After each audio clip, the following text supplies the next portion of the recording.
Hello दोस्तों, स्वागत है आपका अपना YouTube channel supreme target board में। दोस्तों आज हम बताने वाले हैं यूपी बोर्ड क्लास 10th के हिंदी का गद्य खंड चैप्टर 2 जिसका नाम है ममता, जिसके लेखक होंगे जयशंकर प्रसाद। जयशंकर प्रसाद द्वारा रचित यह ममता पाठ में बहुत ही मस्त मार्मिक और बहुत ही सांप्रदायिक और अच्छा कहानी है। इसमें एक विधवा स्त्री का कहानी बताया गया है कि कैसे कैसे वह स्त्री ममता नाम की स्त्री है, वो कैसे कैसे बिना धन के बिना धन संपत्ति के वह कैसे अपने परित्याग सच्चे मन और परित्याग की वजह से वह कैसे एक लोकप्रिय बनती है और कैसे एक अपने दुश्मन को अपने दुश्मन को वह आश्रय देती है। और एक नहीं कहा जाता है कि दुश्मन जो है वो उसको पता नहीं कि हमारा दुश्मन है, फिर भी उसको आश्रय देती है, उसको रहने के लिए जगह देती है। अपना त्याग मनोबल, उसकी इच्छा शक्ति इतना समझो कि कितना अपने धर्म के प्रति कितना उसके अंदर लगा था कि वो अपने दुश्मन को ही अपने घर में रहने के लिए उसको खाना देती है, बनाती है, खिलाती है। और बाद में उसको पता चलता है कि हमारा दुश्मन है, और वो कोई छोटा मोटा दुश्मन नहीं, उसका खुद उसके पिता का ही वह दुश्मन था।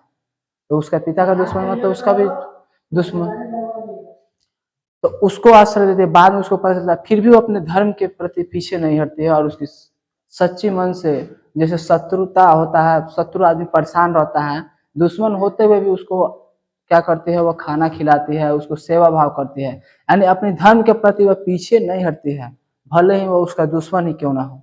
तो सोचिए, इस कहानी में हम लोग बस ये जानेंगे कैसे एक उसके पिता का जो हत्यारा होता है, उसका पिता का जो दुश्मन होता है, शत्रु होता है, वो कैसे उसी के घर आकर वह रहता है, वो उसका सच्चे मन से सेवा करती है, अपने धर्म के प्रति उसको मानवता को देखते हुए उसको सेवा करते हैं, खाना बनाती है, खिलाती है।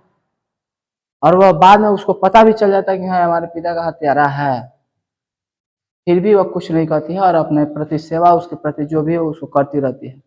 तो यह कहानी जो इसमें बताया गया है ममता के बारे में, इस जयशंकर प्रसाद जी के द्वारा, तो इस कहानी को हम लोग अच्छा से पढ़ेंगे और समझेंगे कि इसमें कैसे क्या होता है, कैसे उसके पिताजी का हत्यारा वो बनता है, क्यों वो उसके घर ही आता है, क्यों रहता है, वो कैसे सेवा करती है, कैसे पता चलता है, तो क्या होता है, इस कहानी में हम लोग जानेंगे पूरा स्पष्ट। इस जब कविता पाठ को पढ़ेंगे तो उस पाठ को पढ़ने से पहले सबसे पहले हम समझते हैं जयशंकर प्रसाद जी की जीवनी के बारे में, क्योंकि परीक्षा के दृष्टि से देखा जाए तो इनका जीवनी भी मोस्ट इम्पोर्टेंट है और इनके बारे में जानना जरूरी है, क्योंकि परीक्षा में भी ज्यादातर क्वेश्चन इनके लेखक के जीवनी से भी पूछे जाते हैं। तो सबसे पहले हम समझते हैं जयशंकर प्रसाद जी की जीवनी। तो याद रखिएगा, ये आपका यूपी बोर्ड के हिंदी गद्य खंड के चैप्टर 2 है जिसका नाम है जयशंकर प्रसाद। इस पाठ का नाम होगा आपका ममता। ठीक है, तो चलिए सबसे पहले हम जयशंकर प्रसाद जी की जीवनी के बारे में जानते हैं। देखिए, लेखक का संक्षिप्त परिचय इसमें बताया गया है कि जन्म इनका हुआ था 1889 ईस्वी में। जन्म स्थान कहाँ हुआ था? काशी में। मृत्यु 1937 में। और ये है छायावादी युग के लेखक। कड़ा जयशंकर प्रसाद का जन्म काशी के प्रसिद्ध वैश्य परिवार में 30 जनवरी 1889 ईस्वी को हुआ था। यानी जो जयशंकर प्रसाद जी उनका जन्म हुआ था कहाँ? काशी में एक प्रसिद्ध वैश्य परिवार था, उसी में 30 जनवरी 1889 को इनका जन्म हुआ। किनका? जयशंकर प्रसाद जी का। इनका परिवार सुगनी साहू के नाम से प्रसिद्ध है। इनका जो फैमिली था वह किससे फेमस था? सुगनी साहू नाम के इनके फैमिली जो थी वो सुगनी साहू के नाम से उनकी फैमिली प्रसिद्ध थी। करा प्रसाद जी के पिता देवी प्रसाद स्वयं साहित्य प्रेमी थे, और इनके जो पिताजी थे जयशंकर प्रसाद के पिताजी, उनका नाम था देवी प्रसाद। वो स्वयं क्या थे? साहित्य के प्रेमी थे, यानी साहित्य के बारे में इनकी ज्यादा रुचि थी, तो इसलिए कहा जाता है साहित्य के क्या थे? प्रेमी थे। इस प्रकार प्रसाद जी के जन्म से ही साहित्यिक वातावरण प्राप्त हुआ। और जब इनके पिताजी मान लीजिए साहित्य प्रेमी थे तो इनको भी साहित्य के बारे में तो सिखाएंगे ना, इसीलिए बचपन से ही जयशंकर प्रसाद जी भी क्या थे? साहित्यिक वातावरण उनको प्राप्त हो गया, क्योंकि पिताजी भी जब उसी टाइप के थे तो उनको भी तो कुछ मिलेगा ना, तो वही बात हुआ। प्रसाद जी ने यानी जयशंकर प्रसाद जी ने 9 वर्ष की आयु में एक कविता की रचना की, जिसे पढ़कर इनके पिता इन्हें महान कवि बनने का आशीर्वाद दे दिया। अब देखिए हुआ का 9 साल के थे, 9 साल के तभी हम लोग समझते हैं कि स्कूल कैसे जाए। यही 9 साल के हो गए तो क्या हो गए, 9 साल के उम्र में ही एगो कविता लिख दिया। किसने? जयशंकर प्रसाद जी ने। और जब ये कविता को इनके पिताजी पढ़े तो इतना भाव विभोर हो कि उन्होंने आशीर्वाद दे दिया कि जाओ तुम एक दिन कवि बनोगे। क्या बनोगे? कवि बनोगे, यानी कवि बनने का आशीर्वाद दे दिया। प्रसाद जी ने बाल्यावस्था में ही अपने माता पिता के साथ देश के विभिन्न तीर्थ स्थानों की यात्रा की। अब प्रसाद जी, जयशंकर प्रसाद जी जब छोटे थे, यानी बचपन से ही, अब बाल्यावस्था से ही, बचपन से ही माता पिता के साथ क्या करते थे? धाम, तीर्थ धाम यात्रा किए थे। ठीक है।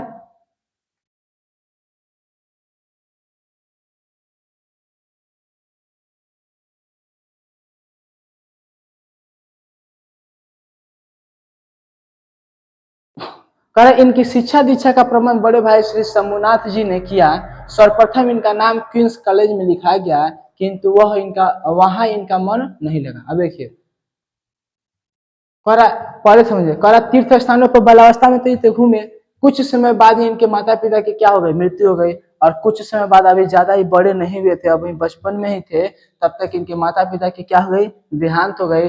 और इनकी शिक्षा दीक्षा, जो पढ़ाई लिखाई थी, इनके जो बड़े भाई थे उनका नाम था श्री शंभुनाथ जी। शंभुनाथ जी ने क्या किया? इनका पढ़ाई का, शिक्षा दीक्षा का देखभाल किया।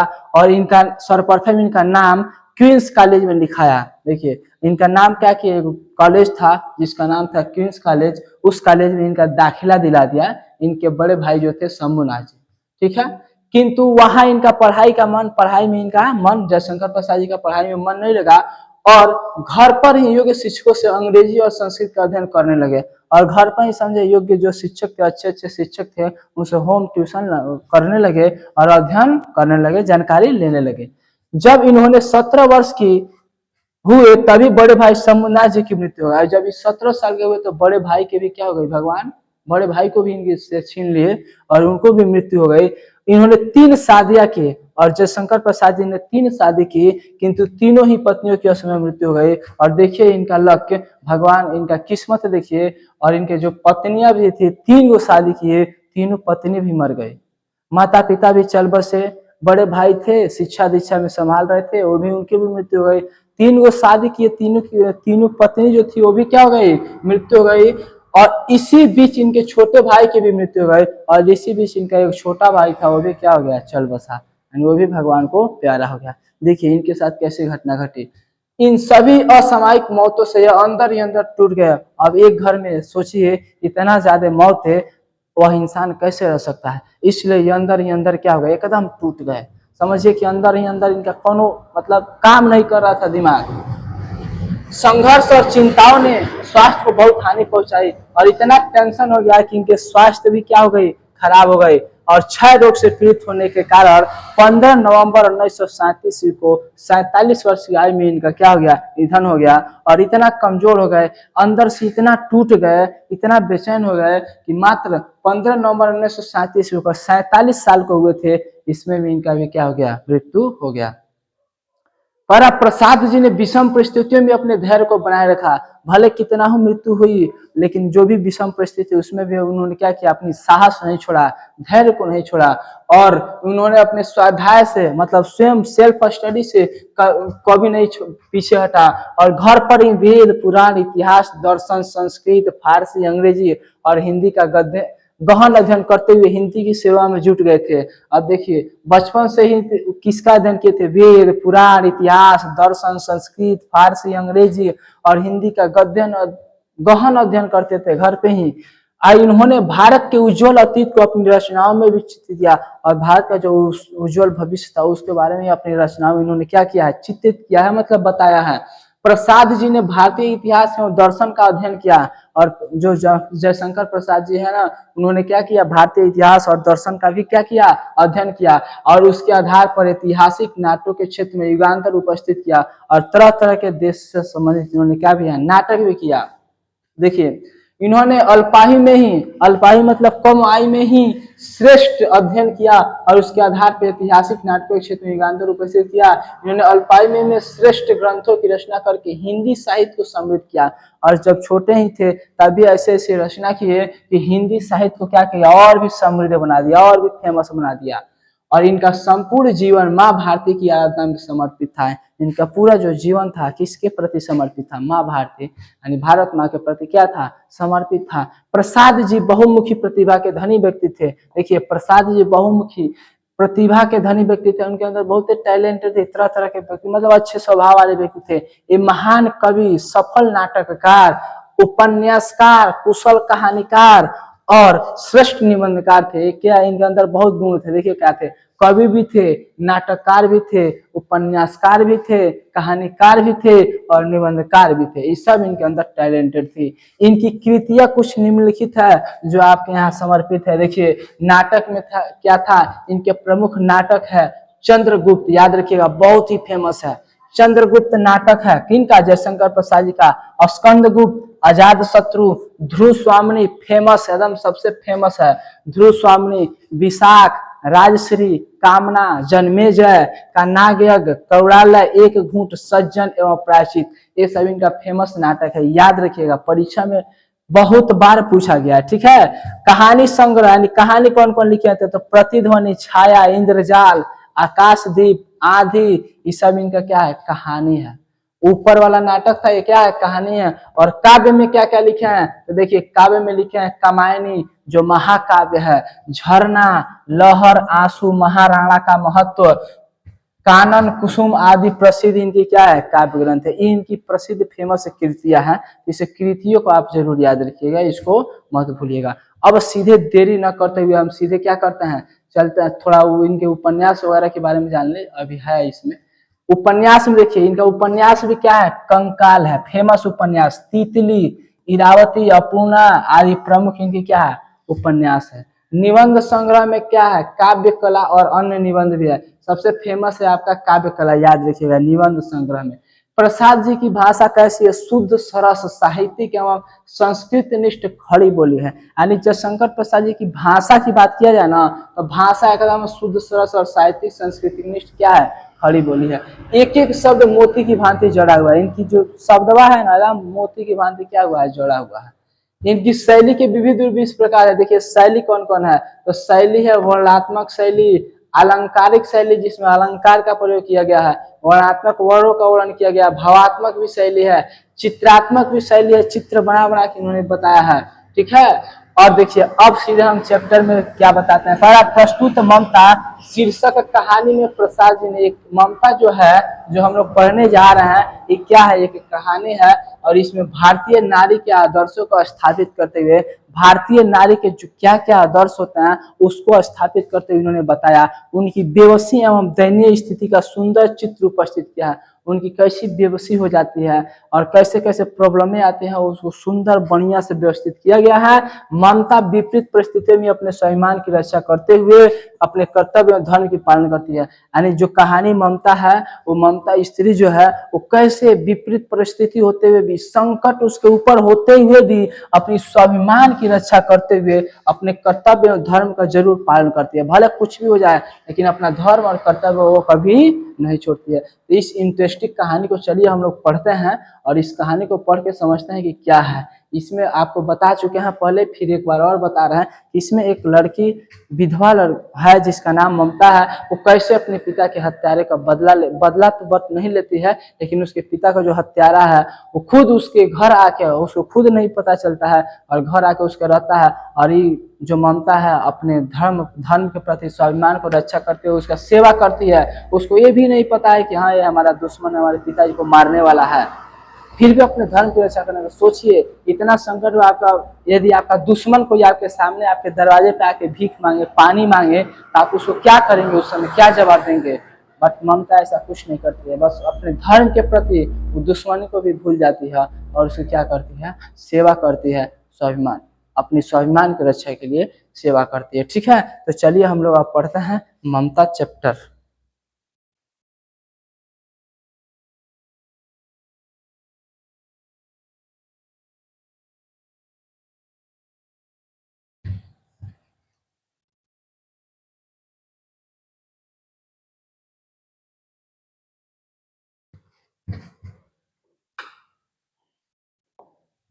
तो चलिए देरी न करते हुए अब चैप्टर हम शुरू करते हैं ममता।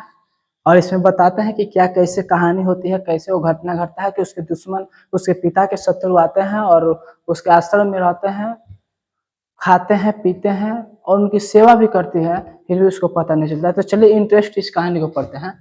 सबसे पहले रोहतास दुर्ग के, यानी रोहतास जो जगह है उसी दुर्ग के, उसी किला के प्रकोष्ठ में बैठी हुई युवती, उस युवती का नाम है ममता, करा सूर्य के तीक्ष्ण गंभीर प्रभाव को देख रही है। जो सूर्य के तीक्ष्ण प्रभाव है, गंभीर प्रभाव, उसको क्या कर रही है, वह देख रही है। मतलब उसके पिता का समझिए हत्या हो गया तो कैसे होगी वहां पे, उसी चुपचाप कोने में बैठे हुए देख रहे हैं। ममता विधवा थी। ममता क्या थी, विधवा थी। विधवा का मतलब जिसका पति मर गया वही क्या होता है, विधवा होता है। उसके पति नहीं थे। उसका यौवन स्वर्ण के समान ही उमड़ रहा था। जो उसके मतलब जो उम्र थी वह स्वर्ण के समान ही क्या था, उमड़ रहा था। मतलब उस उम्र की टाइप की थी। मन में वेदना, मन में क्या थी, वेदना था। मस्तक में आंधी थी, आंखों में पानी की बरसात लिए और आंख उसका नम था। मतलब समझिए कि वो क्या कर रही थी, रो रही थी। वह सुख के कंटक शयन में विकल थी। वह सुख के कंटक शयन में क्या थी, विकल थी, परेशान थी कि हाँ वो हमको अच्छा लगे। तो उसी संकट के, उसी सुख के कंटक शयन में क्या थी, विकल थी, परेशान थी। वह रोहतास दुर्गपति के मंत्री चूड़ामणि के अकेले दुहिता थी। और देखिए वो कौन थी ममता, वह रोहतास दुर्गपति, जो रोहतास था, दुर्ग था, उसके पति के, उसके मंत्री थे, मंत्री के चूड़ामणि, यानी उस मंत्री का क्या नाम था, चूड़ामणि, उसी की अकेली वह क्या थी, दुहिता थी, मतलब लड़की थी। ठीक है। फिर उसके लिए कुछ अभाव होना असंभव था। फिर भी बताइए, वो मंत्री चूड़ामणि के वह लड़की थी तो उसके लिए कुछ चीज का अभाव था, कमी होगा, नहीं कमी होता। परंतु वह विधवा थी। लेकिन ये चीज कमी थी, वह थी क्या, वह विधवा थी। हिंदू विधवा संसार में सबसे निराश्रय प्राणी है। और हिंदू के नियम के अनुसार, हिंदू धर्म में जो स्त्री विधवा हो जाती है, समझिए सबसे बेकार स्त्री कहलाती है। ठीक है। तो वही मैंने सबसे बेकार चीज हो जाता है। तो वही कह रहा है कि हिंदू विधवा संसार में सबसे निराश्रय प्राणी है, उसका कोनो आश्रय नहीं है, उसको कोनो देख रेख करने वाला नहीं है। और वो तो उसके पिता जो चूड़ामणि थे, मंत्री थे, वो खुद क्या थे, खुद दुश्मन के द्वारा वो मारे जा चुके थे। तो बताइए कितना दुख था। पर तब उसकी विडंबना कहाँ अंत था। और तब उसकी, यानी जो निराशा प्राणी है, तब उसकी विडंबना का कहाँ अंत था, यानी विडंबना कहाँ समाप्त होगा। अब देखिए, चूड़ामणि ने चुपचाप उसके प्रकोष्ठ में प्रवेश किया। स्वर्ग के प्रभाव उसके कर्णनाद में अपनी जीवन मिलाने में वह बेसुध थी। चूड़ामणि ने, यानी उसके जो पिताजी थे, शायद शायद नहीं, मतलब उसके जो पिताजी थे, उन्होंने क्या किया, चुपचाप उसके प्रकोष्ठ में क्या किया, उसके दर मतलब उसके घर में प्रकोष्ठ में प्रवेश किया। और सूर्य के प्रभाव उसके कलनाद में अपना जीवन मिलाने में वो क्या थी, बेसुध थी। मतलब वो अपने में मस्त थी। पिता का आना न जान सकी। पिताजी यानी उस चूड़ामणि जो थे वो आए कब, उसको पता नहीं चला। चूड़ामणि व्यथित हो उठे। चूड़ामणि जो थे उसके पिता थे, व्यथित हो गए, चिंतित हो उठे कि क्या बात है कि ऐसे सोच रही है। स्नेह पालिता पुत्री के लिए क्या करे, यह स्थिर न कर सकते थे। और वो खुद क्यों व्यस्त थे, क्यों परेशान थे उसके पिताजी कि भाई इतना हमारी प्यारी सी बेटी है, इसके लिए हम क्या करें क्या न करें, इसी चिंता में वो क्या थे, परेशान थे। फिर क्या किए, उसके पास गए और सोचे वो क्या सोच रही है। वो देख के मन में उनके अंदर चिंताएं आने लगी। और वो फिर से क्या किए, वापस लौट गए, यानी उसके घर से बाहर निकल गए। मतलब घर उन्हीं के था, बस उनके रूम से बाहर निकल गए, लौट कर बाहर चले गए। ऐसा प्राय होता है, पर आज मंत्री के मन में बड़ी दुश्चिंता थे। देखिए ऐसा कभी कभी होता है, बट आज वह जब समय मंत्री अपने पुत्री के पास गए तो देखे, तो उसका मन उनका क्या था, चिंतित हो उठा, परेशान हो उठे। और फिर वो बाहर आए और उनके मन में बड़ी यह दुश्चिंता हो गई कि साला क्या चीज हो गया, हम क्या करें अपने पुत्री के लिए। ठीक है। यही चीज वो क्या कर रहे थे, सोच रहे थे। पैर सीधे ना पड़ते थे। अब जो चूड़ामणि थे, मंत्री जी थे, उनका पैर सीधा नहीं पड़ता था, टेंशन था, सीधा नहीं पड़ता था, टेंशन था। क्या टेंशन था, अभी आगे आएगा, देखिए। एक पहर बीत जाने पर फिर ममता के पास आया। एक पहर, रात्रि का एक पहर बीत गया, यानी रात्रि का 4 पहर माना जाता है ना। पहला 4 पहर, पहला पहर, दूसरा पहर, तीसरा पहर, चौथा पहर। चौथा पहर जैसे सुबह हो जाएगा, दूसरा पहर रात्रि होगा और ज्यादा मतलब रात्रि होगा, और तीसरा पहर ज्यादा रात्रि होगा, मतलब वही 1-2 बजे के आसपास। और दूसरा पहर 12-10-11-12 बजे के पास। पहला पहर वही 9-10 के आसपास। तो वही पहला पहर क्या था, बीत चुका था। एक पहर बीत जाने पर वह फिर क्या गए, अपने पुत्री के पास, ममता के पास आए। उस समय उनके पीछे 10 सेवक चांदी के बड़े थालों में कुछ लिए खड़े थे, और जब गए तो उस समय उनके पीछे 10 वो सेवक चांदी के थाली में कुछ लिए क्या थे, खड़े थे। कितने ही मनुष्यों के पद शब्द सुन ममता ने घूमकर देखा। मंत्री ने सब थालों को रखने का संकेत किया, अनुचर थाल रखकर चले गए। और जब ममता ने देखा 10 लोग आएंगे तो कोई कितना वो सोच रहा होगा, तो 10 लोग के पैरों की आवाज सुनाई देगी तो पीछे देखेगा ना। तो वही ममता ने देखा तो पीछे देखा कि सब लोग खड़े हैं, तो मंत्री ने भी, मतलब ममता ने देख लिया सबको, और मंत्री ने अपने जो आदमी थे 10 थाल में लिए थे उनका आदेश दिया, और मंत्री वहां पे जो उनके अनुचर थे, मतलब जो क्या बोला जाता है, जो आदमी थे वहां पे थाल रख दिए और वहां से चले गए। आदेश दिए मंत्री ने कि रख दो और जाओ, तो मंत्री सब चले गए, अनुचर थाल रखकर वहां से चले गए। ममता ने पूछा यह क्या है पिताजी। जब थाल में सब लिए थे वहां पे रख के चले गए, तो ममता पूछती है कि पिताजी ये क्या है, ये क्या है पिताजी। तो उसके पिताजी यानी चूड़ामणि क्या बोलते हैं, तेरे लिए बेटी है उपहार है, क्या है, तेरे लिए बेटी उपहार है। कहकर चूड़ामणि ने उसका आवरण उलट दिया और कहा कि यह तेरे लिए है बेटी, लो। और उसने उसका पर्दे से जो ढका हुआ था थाल में उसको क्या किया, हटा दिया, और स्वर्ण का पीलापन उस सुनहली संध्या में विकल होने लगा।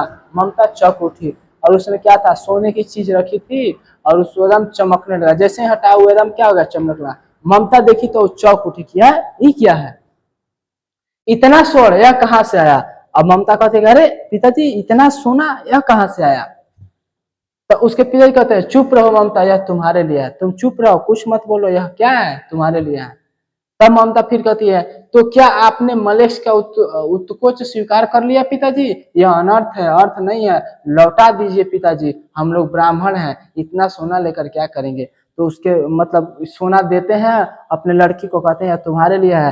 तो वही लड़की कहती है नहीं पिताजी, क्या आपने उसका बात को स्वीकार कर लिया, उस जो बोला था वो देने के लिए वो दे दिया, आप उसने मलेक्स का उसको जो था वो स्वीकार कर लिया। यह पिताजी यह गलत है, हम लोग ब्राह्मण हैं, इतना हम लोग नहीं ले सकते हैं, आप उसको लौटा दीजिए। वो ममता अपने पिताजी को समझाती है, यानी इसका मतलब कोई बात हुआ था, किसी चीज को लेकर डील हुआ था, तो वही डील उन्होंने क्या किया था, शायद स्वीकार कर लिया था। तो वही ममता करे कि नहीं आप उसको स्वीकार कर लिए हैं, वापस कर दीजिए, लौटा दीजिए, यह गलत है, अनर्थ है, हम लोग के लिए नहीं है, हम लोग ब्राह्मण आदमी है, हम लोग ये सब क्या करेंगे, ठीक है, इतना सोना लेकर क्या करेंगे। देखिए आगे क्या होता है, इन पतोन्मुख प्राचीन सामंत वंश का अंत समीप है बेटी। अब उसके पिता ही समझाते कि देव हे पुत्री, अभी हम लोग जो प्राचीन सामंत वंश है उसका अंत अब खत्म होने वाला है, अंत समीप आ गया, अब हम लोग मरने वाले हैं। किसी भी दिन शेरशाह रोहित्वास पर अधिकार कर सकता है, उस दिन मंत्री तो न रहेगा तब के लिए बेटी। तब क्या कहते हैं, जवाब देते हैं, यानी कहती है कि लौटा दीजिए। तो कहते हैं कि देखिए बेटी अब हम लोग संकट में आ गए हैं, अब हम लोग मरने वाले हैं, किसी भी समय जो रोहित शेरशाह होगा वो रोहित्वास पर अपना अधिकार कर लेगा, तो हमारा मंत्री जो पद होगा वो छीन जाएगा, तो धन कहाँ से आएगा, हम लोग कैसे खाएंगे पियेंगे, तब के लिए बेटी हम ले रहे हैं, ठीक है, ये समझाते हैं। उसके पिताजी बताते हैं, तब कह रही है कि हे भगवान, तब के लिए, विपत के लिए, यानी तब के लिए आप ले रहे हैं, उस विपत के लिए ले रहे हैं, इतना आयोजन, इतना पहले ही सोच कर रहे हैं, इतना प्रोग्राम, परम पिता की इच्छा के विरुद्ध इतना साहस, भगवान की इच्छा के विरुद्ध आप ऐसा कर रहे हैं। अरे जो होगा वो देखा जाएगा, समझा रहे ममता। पिताजी क्या भीख न मिलेगी, हम लोग भीख मांगे, यानी कह रही है कि क्या पिताजी भीख नहीं मिलेगी, उस समय मंत्री आपका पद छीन जाएगा तो क्या भीख नहीं मिलेगी, रब मिलेगी, लौटा दीजिए। कह रही है कि क्या कोई हिंदू भूपृष्ठ पर नहीं बचा रहेगा, क्या कोई हिंदू नहीं बचा रहेगा जो हम लोग को भीख नहीं देगा, जो ब्राह्मण को 2 मुट्ठी अन्न दे सके, कोई नहीं बचा रहेगा। आप पहले सोच कर पहले ही सोना चांदी लालच के मारे ले ले रहे हैं, क्या फायदा है लेना, लौटा दीजिए। क्या कोई ब्राह्मण नहीं बचेगा, कोई हिंदू नहीं बचेगा जो ब्राह्मण को 2 मुट्ठी चावल दे दे, ठीक है। वह ममता कर रही है अपने पिताजी से, यह असंभव है, फेर दीजिए पिताजी, वापस कर दीजिए, मैं कांप रही हूँ, इसका चमक आंखों का अंधा बना रही है। करे कि पिताजी आप इसको लौटा दीजिए, वो जो सोना है चमक रहा है, मैं कांप रही हूँ उसको देख के, वो हमको आंखों, हमारा आंख का अंधा बना रहा है वो, ठीक है। मूर्ख, मूर्ख है कहकर चूड़ामणि चले गए। ये सब बात सुनते हैं तो चूड़ामणि कहते हैं तुम मूर्ख है, और इतना कहकर वो क्या होते हैं, चले जाते हैं।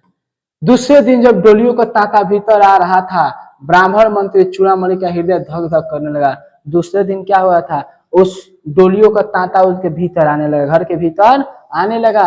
अब ब्राह्मण मंत्री चूड़ामणि का हृदय क्या करने लगा, धक धक करने लगा। वह अपने को रोक न सका और उससे जाकर रोहतास दूर के तोरण पर डोलियों का आवरण खुलवाना चाहा। पठानों ने कहा यह महिलाओं का अपमान करना है। अब देखिए, जब डोली उसके घर के अंदर आने लगी तो उसको रहा नहीं गया, चूड़ामणि को, मंत्री को, तो उसे सहा नहीं गया, रहा नहीं गया, तो जाया और डोलियों को हटवाया, कहा कि क्या है दिखाओ। तो जो पठान ले जा रहे थे वो कहे कि तुमने गलत किया, ये हटवा के गलत किया, ये महिलाओं को अपमान है, तुम हटा नहीं सकते, ठीक है, यह महिलाओं का क्या है, अपमान करना है, तुम गलत कर रहे हो, मत हटाओ। बात बढ़ गई। अब इतना में जब जो पठान थे वो सब लेकर जा रहे थे डोली से, तो मंत्री ने जाकर कहा कि डोली को हटाओ, पर्दा को हटाओ, देखिए हम क्या है, भाई घर के अंदर आ रहा है तो देखना उसका फर्ज है, उसको रहा नहीं गया। तो हटवाया तो पठानों ने कहा तुम गलत कर रहे हो, महिलाओं की इज्जत पर कुछ गलत कर रहे हो, नहीं हटवाना चाहिए था। इतना बात बढ़ते बढ़ते क्या हो गया, तलवार तक बात आ गई, मतलब अब झगड़ा लड़ाई की बात आ गई, बात बढ़ गई, तलवारें खींची, ब्राह्मण वहीं मारा गया। बेचारा वह जो ब्राह्मण था वहीं पे मारा गया। राजा रानी और कोच सब छली शेरशाह के हाथ पड़े, निकल गई ममता। अब देखिए सब लोग तो मर गए, अब निकल गई ममता। डोली में भरे हुए पठान सैनिक दूर भर में फैल गए पर ममता न मिली। अब चारों तरफ ममता को सर्च होने लगा कि कहने भाग गई, किधर भाग गई, क्योंकि सब लोग शेरशाह आ गया था, तो इसके पिताजी तो चूड़ामणि पहले ही सब मार दिए सैनिक। अब सब कोई खोजने लगा कि ये किधर गई, ये किधर गई, ठीक है। चारों तरफ पूरा घर वहां पे जितना था सब पठानों से भर गया, चारों तरफ सैनिक ही सैनिक पठान, ठीक है, पर ममता नहीं मिली। अब दूसरा देखिए, दूसरा दृश्य, काशी के उत्तर में धर्म चक्र बिहार मौर्य और गुप्त सम्राटों की कृति का खंडहर था। और उसी काशी के उत्तर में धर्म चक्र बिहार जो था मौर्य के लिए गुप्त सम्राटों की कृति का क्या था, खंडहर था। भग्न चूड़ा, तीन गुल्मों से ढके हुए प्राचीन ईंटों के ढेर में बिखरी हुई भारतीय शिल्प की विभूति ग्रीष्म की चंद्रिका में अपने को शीतल कर रही थी। और उस समय उसकी मतलब जो वहां का जगह है उसके बारे में बता रहा है, ईंटों के ढेर में बिखरी हुई भारतीय शिल्प की विभूति थी वहां पे, ग्रीष्म की चंद्रिका में, यानी वह धूप की चंद्रिका में अपने को शीतल कर रही थी, वहां ठंडा कर रही थी, उसके बारे में बताया जा रहा है। जहाँ पंचवर्षीय भिक्षु गौतम का उपदेश ग्रहण करने के लिए पहले मिले थे, और वहीं पे उस जगह का बात कर रहा है कि जहाँ 5 वर्षीय भिक्षु जो गौतम थे उनका उपदेश ग्रहण करने के लिए सब लोग क्या थे, मिले हुए थे। उसी स्तूप भवनावेश की मलिन छाया में एक झोपड़ी के दीपालोक में एक स्त्री पाठ कर रही थी। और उसी जगह में एक स्त्री थी जो स्तूप के भग्नावशेष की मलिन छाया में एक झोपड़ी में दीपालोक में, यानी उस दीपक जलाकर एक स्त्री क्या कर रही थी, पाठ कर रही थी, पढ़ रही थी। क्या पढ़ रही थी, अन्यानिश्चित्ते देनतो माँ ये जना परपुपासते, ठीक है, इसी बात को क्या कर रही थी, बार बार पढ़ रहे थे। पाठ रुक गया, एक भीषण और हताश आकृति दीप के मंद प्रकाश के सामने खड़ी थी। स्त्री उठी, उसने कपाट बंद करना चाहा, परंतु उस व्यक्ति ने कहा माता मुझे आश्रय चाहिए। अब देखिए होता क्या है, अब उसके पिताजी मारे जा चुके थे, पिताजी तो मृत्यु हो गई। अब सब लोग ममता को खोजने लगे, किधर गई, किधर भाग गई, किधर गई, किधर भाग गई, ममता न मिले। सीधे वो काशी में जाकर उत्तर एक जगह है वहां पे बैठ गई एक झोपड़ी में, और उसी में रहने लगे और पूजा पाठ करने लगे। और उसी पूजा पाठ कर रही थी, मंत्र पढ़ रही थी, तभी तक एक दिन क्या होता है, अचानक एक आदमी आता है और चिल्लाता है। तो अपना केवाड़ी बंद करने वाली थी बट बंद नहीं करती है, ठीक है। वही कह रहा है कि पाठ रुक गया, एक भीषण हताश आकृति दीप के मंद प्रकाश के सामने खड़ी थी। स्त्री उठी, उसने क्या किया, कपाट को बंद करना चाहा, परंतु उस व्यक्ति ने कहा माता कपाट बंद कर, यानी कोई व्यक्ति आ गया चिल्लाते हुए, रोते हुए, कहारते हुए, और वो पाठ पढ़ रही थी, पूजा पाठ कर रही थी, खड़ी होती है और उसने कपाट को बंद करना चाहा, बट कपाट बंद नहीं होता है। बंद बंद तो करने वाली थी बट बंद नहीं होता है। क्या कहता है, उस व्यक्ति कहता है कि माता मुझे आश्रय चाहिए, मुझे आश्रय चाहिए, आश्रय दो। तो वो ममता वही ममता थी जो भाग के गई थी। पूछती है तुम कौन हो, स्त्री ने पूछा, तो वो कह रहा मैं मुगल हूँ, मैं मुगल हूँ, चौसा युद्ध में शेरशाह से विपन्न होकर रक्षा चाहता हूँ। यानी कह रहा कि मैं चौसा युद्ध में शेरशाह से परेशान होकर क्या कहता है, क्या कहना चाहता हूँ, रक्षा करना चाहता हूँ अपने आप को। इस रात अब आगे चलने में असमर्थ हो, अब आगे मैं जा नहीं पा रहा हूँ, क्या आप मुझे यहाँ रख लेगी। वही पूछता है क्या शेरशाह से।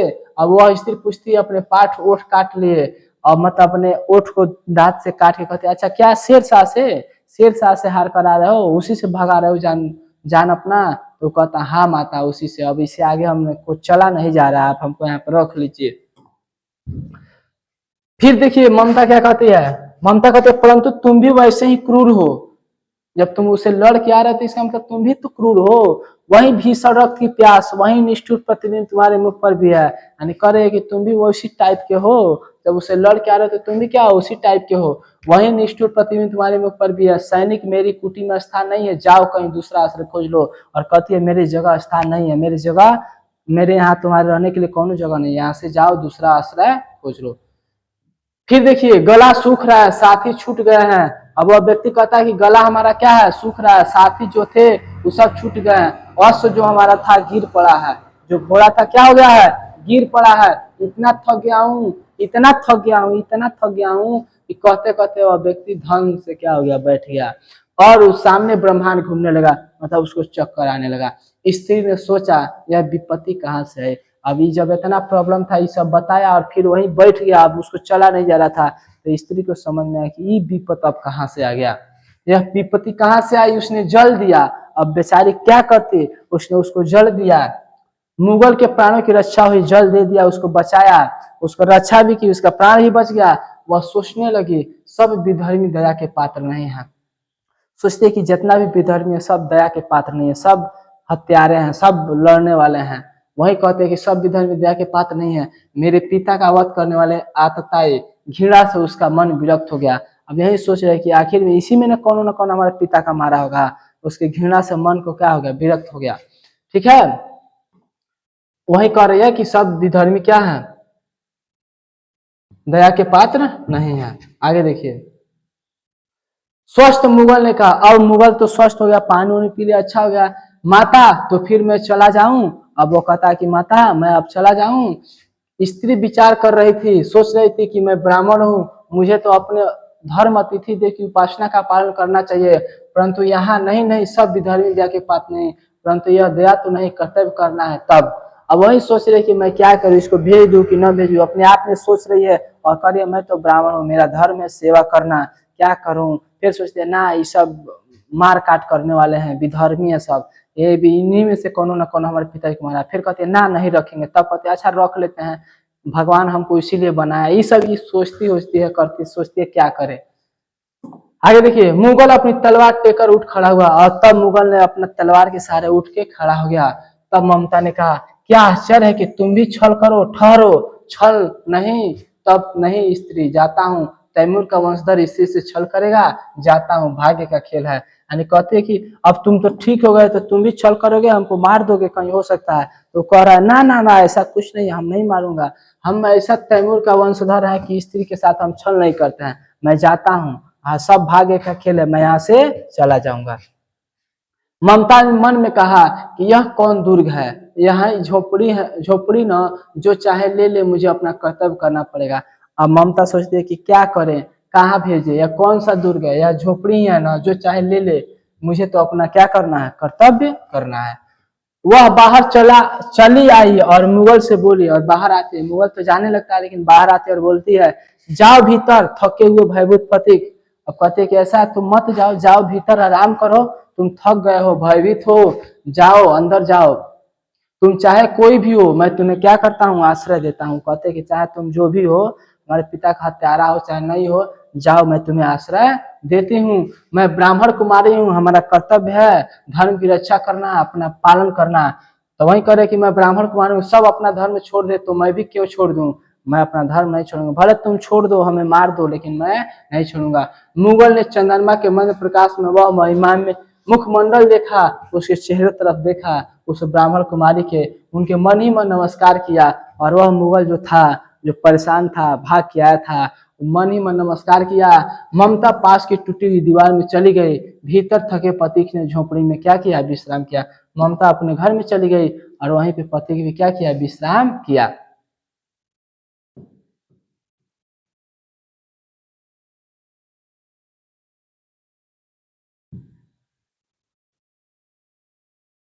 आगे देखिए, प्रभात में खंडहर की संधि से ममता ने देखा, सुबह में खंडहर की संधि जहाँ जुड़ता है खंडहर, वहां से ममता ने देखा, क्या देखा कि सैकड़ों अश्वारोही उस प्रांत में घूम रहे हैं। वो अपनी मूर्खता पर अपने को कोसने लगी और देखती है अंदर से तो सैकड़ों अश्वारोही घोड़े को चालने वाले सैनिक क्या कर रहे हैं, उसके आसपास घूम रहा है। उसको डर होगा कि ये सब मारने आए हैं इसको, अच्छा हमको मारने आए हैं। तो उसके अपने मन को, अपने मन ही में अंदर अंदर अपने आप को क्या करने लगे, कोसने लगे। अब उस झोपड़ी से निकलकर उस पथिक ने कहा कि मिर्जा मैं यहाँ हूँ। और जो वो झोपड़ी से बाहर वह सैनिक जो आया था, परेशान था, जिसको उन्होंने पानी दिया, वह बाहर निकल कहता है कि क्या कहता है, मिर्जा मैं यहाँ हूँ चिल्लाकर। शब्द सुनते ही, अब देखिए, शब्द सुनते ही प्रसन्नता का चित्कार ध्वनि से वह प्रांत में गूंज उठा। ममता अधिक भयभीत हुई। ममता जब सुनी बात तो और ही डर गए। पथिक ने कहा कि वह स्त्री कहाँ है, उसने खोज निकालो। ममता छिपने के लिए अधिक चेष्ट हुई, वह मिर्ग दाम में चली गई। दिन भर उसमें न निकली। संध्या में जब उन लोगों के जाने का उपक्रम हुआ तो ममता ने सुना पथिक घोड़े पर सवार होते हुए कह रहा है कि मिर्जा उस स्त्री को मैं कुछ दे न सका, उसका घर बनवा देना, क्योंकि मैंने विपत्ति में यहाँ विश्राम किया था, यह स्थान भूलना मत। इसके बाद वे चले गए। अब देखिए क्या होता है, जब वह जैसे ही वो देखती है कि ढेर घोड़े पे सैनिक आए हैं तो वो छुप के देखती है। तब तक वह जो अंदर बैठा था वो चिल्लाता है मिर्जा मैं यहाँ हूँ। सब सैनिक आ जाते हैं और सब सैनिक आता है तो उस सब सैनिकों से कहता है कि देखो यहाँ पे एक स्त्री थी, उसको खोज निकालो, वो कहाँ है। ममता डर जाती है कि काहे खोजने के लिए कह रहा है, कोनो बात तो नहीं है। तो वो कहता है कि खोज निकालो, वह मिलती है तो उसको घर बनवा देना, यानी जाने। अब सब मिल जाते हैं, उसके दोस्त साथी वगैरह सब आ जाते हैं, दोस्त साथी थे सब मिल जाते हैं। तो वो कहते हैं कि देखो ये लेडीज जो है वो हमको सेवा भाव की है, भविष्य में कब आना तो इसका घर और बनवा देना। अब हम लोग तो जा रहे हैं लेकिन आना तो इसको अच्छा से घर और बनवा देना, ताकि ये अच्छा से रहे, हमारे बहुत सहायता की ये साथ दी है। लेकिन वो तो भयभीत हो जाती है, भयभीत होकर वो कोना में छिप जाती है ममता। लेकिन वो सब सैनिक कह के चले जाते हैं। अब आगे देखिए, चौसा के मुगल पठान युद्ध को बहुत दिन बीत गए और युद्ध के लिए बहुत दिन बीत गया, युद्ध समाप्त हो गया था, बहुत दिन बीत गया। ममता अब 70 वर्ष की वृद्धा थी। ममता अब कितना साल की हो गई थी, अब 70 साल की बूढ़ी हो गई थी। वह अपनी झोपड़ी में एक दिन पड़ी थी, शीतल का प्रभाव था। वह अपनी झोपड़ी में एक दिन पड़ी थी, शीतल का प्रभात था, यानी सुबह का ठंडी मौसम था। उसका जिन कंकाल खांसी से गुजरा था, उसको खांसी हो गया था। ममता सेवा के लिए गांव की 2-3 स्त्रियां उसे घेर कर बैठी थी। ममता को सेवा करने के लिए उसके गांव के 2-3 स्त्रियां घेर कर उसे क्या थे, बैठी थी, क्योंकि वह आजीवन सबके सुख दुख की सहभागिनी रही, क्योंकि वह बड़ा लोगों की सेवा करते थे। तो उसका भी अंत आ गया था, तो वही 2-4 स्त्रियां भी उसका भी सेवा कर रही थी। ममता ने जल पीना चाहा। ममता ने क्या पीना चाहा, जल, क्योंकि 70 वर्ष की बूढ़ी हो गई थी, उसको प्यास लगी थी, जल पीना चाहा। एक स्त्री ने सीपी से जल पिलाया, एक स्त्री ने क्या किया, उसको जल पिलाया सीपी से। सीपी मतलब जिसमें पहले वो इसी से पानी वगैरह रखा जाता था। सहसा एक असौरे को उसी झोपड़ी के द्वार पर दिखाई पड़ा। तभी जैसे ही वह पीना चाहा, पिलाई पिया, तभी देखता है कि तभी देखती है क्या कि उसी झोपड़ी के द्वार पर एक अश्वारोही सैनिक आता है। वो अपनी धुन में कहने लगा, अब आता है सैनिक तो क्या कहता है, मिर्जा ने जो चित्र बनाकर दिया है वह इसी जगह का होना चाहिए। आके कहता है कि हमको बहुत पहले हम आए थे तो वो चित्र बनाए थे, हमको मिला चित्र बना के, यही जगह है, ठीक है, इसी जगह का होना चाहिए। वह बुढ़िया मर गई होगी।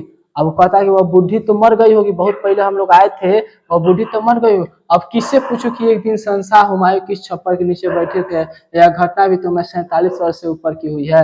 अब वही व्यक्ति, कोई व्यक्ति आता है सैनिक और कहता है कि हमको एगो चित्र मिला है इसको घर बनवाने के लिए। बहुत दिन पहले हम लोग आए थे, जो कौन आया था, बहुत महान व्यक्ति आया था, शहंशाह हुमायूं आया था, जो इसी छप्पर पर अपना जान बचाया था और वह आदेश दिया था कि इसको बनवाना है। अब मैं किससे पूछूं कि घरवा यही है कि दूसरा है, 47 साल पहले की बात है, हमको भी गया, वो तो बुढ़ी मर गई होगी। ये बात उस सैनिक कहता है। ममता ने अपने विकल कानों से सुना। ममता ने ये बात को तो सुन लिया, जो 70 वर्ष की बूढ़ी हो गई थी उसी के साथ तो घटना हुआ था। उसके पास स्त्री ने कहा उसे बुलाओ, उसके पास स्त्री थी, उसे कहती है कि ऐसा है, उसको बुलाओ। अश्वारोही पास आया तो वह अश्वारोही पास आता है। ममता ने रुक रुक कर कहा, मैं नहीं जानती कि वह संसार था या साधारण मुगल। कहती है कि मैं नहीं, मुझे नहीं पता था वो कौन था, पर एक दिन इसी झोपड़े के नीचे वह रहा है, मैंने इसे सेवा किया है।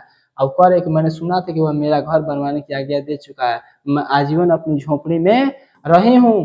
तो कह रही है कि आजीवन अपनी झोपड़ी कि खोने जाने के डर से भयभीत रही हूँ, इसीलिए भगवान ने सुन लिया है, मैं आज इसे छोड़े जाती हूँ। यानी वो कहता है कि मैं अब तो, कह रही है कि अब तो मैं इसे छोड़े जा रही हूँ, तुम इसका मकान बनाओ या महल बनाओ, कुछ भी बनाओ, मैं तो अब जा रही हूँ, मैं अपने चिर विश्राम गृह में अब जाती हूँ। वह अश्वारोही अवाक खड़ा हो गया, हाँ कहता अरे यह है। बुढ़िया के प्राण पक्षी आनंद में उड़ गए और वह बुढ़ी 70 साल की, वह ममता, उसके प्राण निकल गए। वह एक अष्टकोण मंदिर बना और वहीं पर वह अष्टकोण मंदिर बना, उस पर शिलालेख लगाया गया और लिखवाया गया और लिखाया गया क्या कि 7 देश के नरेश हुमायूं ने एक दिन यहाँ विश्राम किया था, उस मंदिर पे लिखवा दिया गया। उसके पुत्र अकबर ने उसकी स्मृति में यह गगन चुंबी मंदिर भी बनवा दिया और उसमें ममता का कहीं नाम नहीं। वो इतना सेवा करने वाली व्यक्ति थी, फिर भी उसका कहीं एक भी नाम नहीं लिखा गया था। ये होता है कि आप जितना परोपकार कीजिए, उपकार कीजिए, कोई पूछने वाला नहीं है, फिर ही अपना धर्म है, भगवान सब कुछ देखता है। ठीक है, इसी तरह आपका ये चैप्टर समाप्त होता हुआ, अब हम लोग नेक्स्ट वीडियो में जानेंगे इसके पद्यांश गद्यांश को कैसे लिखेंगे, उसका प्रश्न उत्तर कैसे करेंगे। नेक्स्ट वीडियो में हम लोग जानेंगे प्रश्न लिखने के लिए इसके गद्यांश जैसे प्रश्न कैसे संदर्भ लिखेंगे, कैसे प्रश्न लिखेंगे। इसके पहले चैप्टर में हम बता चुके हैं, फिर भी इसी चैप्टर का बताते हैं। फिर मिलता है हम लोग नेक्स्ट वीडियो में, तब तक के लिए वीडियो आपको अच्छा लगे तो कमेंट कीजिए, शेयर कीजिए, लाइक कीजिए, सब्सक्राइब कीजिए, अपने दोस्तों के पास शेयर कीजिए। फिर मिलते हैं हम लोग नेक्स्ट वीडियो में, तब तक के लिए जय हिंद, जय भारत।